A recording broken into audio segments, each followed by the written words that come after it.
I'm going to show you how you can customize your start screen.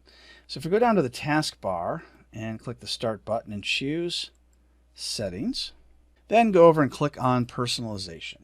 Next, we'll go over to the Start area, and we see a bunch of different things that are turned on by default. One of them that typically is not turned on by default is use the Start in full screen. So if I click on there, we can see that it uses up the whole screen. Most people don't like that, so we'll just go ahead and turn that off. We have the Show Most Used Apps up. So when you click on that, you can see Most Used here at the top. Then we have Show Recently Added Apps. So if we installed anything recently, then you would see that. I have not, so that's why you don't see any. And then we show the app list in the Start menu. So let's see what happens when we turn the app list off. And we see that all the apps on the left-hand side are now gone.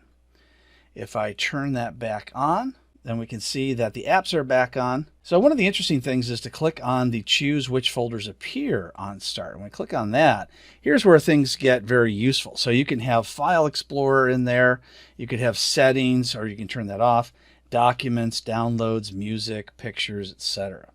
So I like to have the Network turned on and the Downloads turned on. So if I click on that Start button, and what we're looking for is over here on the left-hand side. So here's the Settings, for instance. Here's File Explorer.